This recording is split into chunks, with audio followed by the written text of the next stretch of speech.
अस्सलामुअलैकुम वरहमतुल्लाहि वबरकातुहू। मैं हूं अब्दुल करीम अलीग और आप देख रहे हैं खबरें दीन की रोशनी में। मोहतरम नाज़रीन, बढ़ते हम आज की पहली खबर की तरफ, जो 18 साल नौजवान की शहादत से जुड़ी हुई है। ईस्ट लंदन के वाल्था मस्तौ नामी एक शहर में एक 18 साल लॉ स्टूडेंट हसन चौधरी को गले में छुरा घोंपकर मार दिया गया। मौके पर मौजूद लोगों ने बताया कि एक शख्स कस्टमर के भेष में आकर उनके दुकान से सामान लूटने की कोशिश करने लगा। लूट मार करने से रोकने पर लुटेरे ने हमला कर दिया। उसी हमले से अपनी मां को बचाने के लिए हुसैन आगे आया, जिसके बाद हमलावर ने हुसैन का कत्ल कर फरार हो गया। हुसैन की मौके पर ही मौत हो गई। आपको बता दें, इस हमले में हुसैन की मां और भाई भी काफ़ी ज़ख्मी हुए, लेकिन वो अब खतरे से बाहर हैं। पुलिस इस मामले को लेकर जांच में जुटी हुई है। इस घटना के बाद आसपास के लोग हुसैन के इस जज्बे की तारीफ करते नहीं थक रहे हैं। हुसैन की मौत के बाद उसके नाम पर एक फंड रेजिंग कैंपेन चलाया गया। उस कैंपेन के तहत जमा हुए पैसे अल्लाह की राह में सदका करने का इरादा किया गया है। आपको बता दें कि हुसैन की मौत को शहादत का मुकाम हासिल है, क्योंकि पैगंबर मोहम्मद सल्लल्लाहु अलैहि वसल्लम ने कहा है कि जो अपने माल की हिफाजत करते हुए कत्ल किया जाए वो शहीद है। जो अपने दीन की हिफाजत करते हुए कत्ल किया जाए वो शहीद है। जो अपने जान की हिफाजत करते हुए कत्ल किया जाए वो शहीद है। और जो अपने घर वालों की हिफाजत करते हुए कत्ल किया जाए वो शहीद है। आपको बता दें कि इस्लाम जुल्म और ज़्यादती के खिलाफ डट कर मुकाबला करने की तालीम देता है। इस्लाम में अपनी और अपने घर वालों की हिफाजत करते हुए कत्ल होने वालों को भी शहीद का मकाम हासिल है। लेकिन आज अक्सर लोगों में इस्लाम के जिहाद के तस्वुर और शहादत को लेकर काफ़ी गलतफहमियाँ पाई जाती हैं, जिसे दूर करना ज़रूरी है। अब बढ़ते हैं अगली खबर की तरफ, जो लखनऊ के बुक फेयर से जुड़ी हुई है।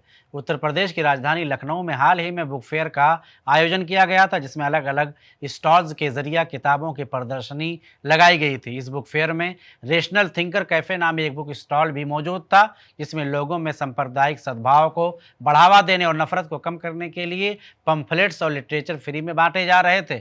और साथ ही मौजूदा पॉलिटिकल हालत में इस्लाम और मुसलमानों से जुड़ी गलतफहमियों को भी दूर करने का बेहतरीन काम किया गया। इस स्टॉल पर विजिट करने वाले विजिटर्स ने भी इस काम की तारीफ की और पॉजिटिव फीडबैक दिए।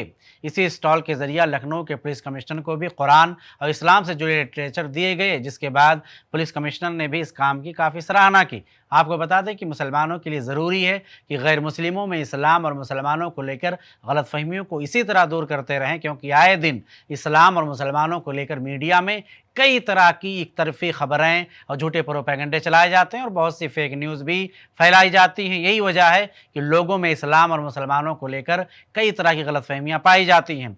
इसलिए इस्लाम की सच्ची तालीमात लोगों तक पहुँचाना हम सब की जिम्मेदारी है।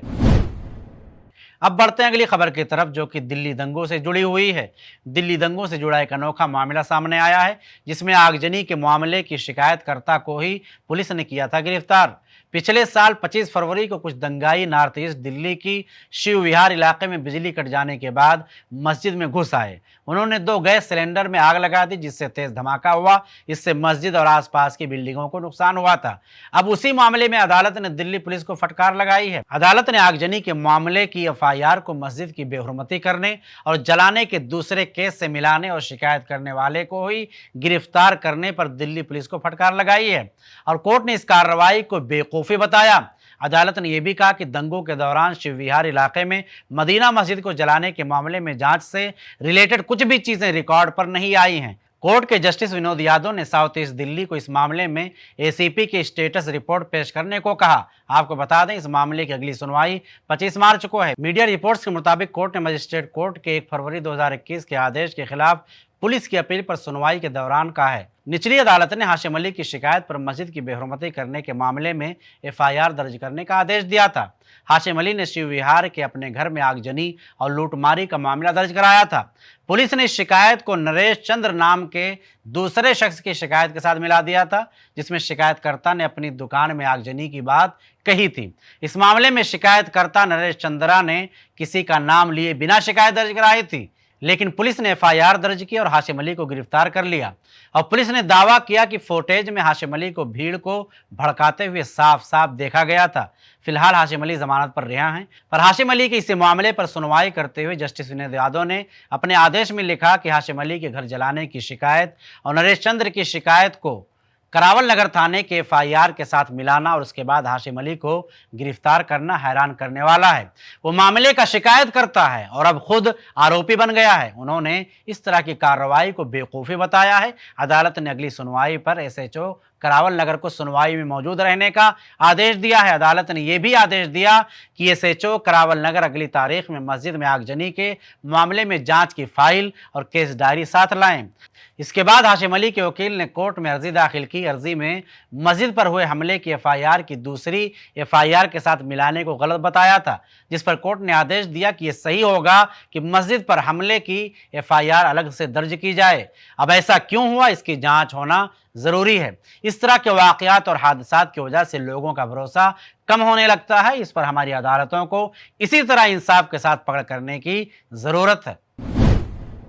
अब बढ़ते हैं अगली खबर की तरफ। सोशल मीडिया में दो चिड़ियों का खाना खाने का वीडियो काफ़ी वायरल हो रहा है। इस वीडियो में एक चिड़िया अपने साथी को खाना पहुंचाते हुए नजर आ रही है। चिड़िया जहां से खाना उठा रही है वो खतरे से भरा हुआ है, लेकिन उसकी परवाह किए बगैर एक चिड़िया खुद खतरा उठाकर अपने साथी दूसरी चिड़िया तक खाना पहुँचाती हुई नजर आ रही है। ये वीडियो इंसानों के लिए नसीहत से भरा है, क्योंकि इससे अपने साथियों की मदद की नसीहत मिलती है। और आपको बता दें कि अल्लाह ने कुरान में इस बात का जिक्र किया कि जिस तरह इंसानों के अलग अलग गिरोह हैं, इसी तरह जानवर के भी गिरोह होते हैं। ये बात अल्लाह ने सूरह नाम आयत नंबर 38 में कही है। अल्लाह सुब्हानहू व तआला कहता है कि और जितने किस्म के जानदार ज़मीन पर चलने वाले हैं और जितने किस्म के परिंदे हैं जो अपने दोनों बाजुओं से उड़ते हैं, उनमें कोई किस्म भी ऐसी नहीं है जो कि तुम्हारी तरह के गिरोह में ना हो। और आगे कहा कि फिर सब अपने परवरदिगार के पास जमा किए जाएंगे।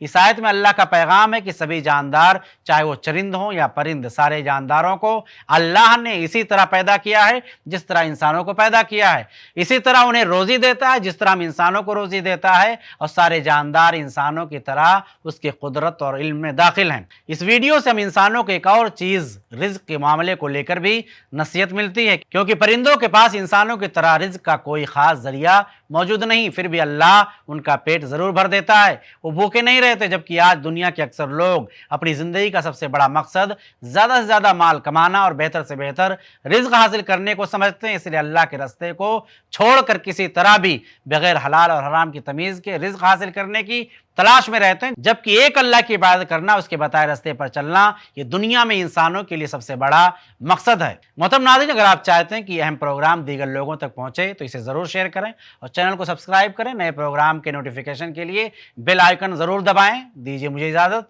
इंशाअल्लाह फिर मुलाकात होगी अगले एपिसोड में। अस्सलाम वालेकुम वरहमतुल्लाहि वबरकातुहू। ऐसे ही और वीडियोस बनाने में हमारी मदद करें।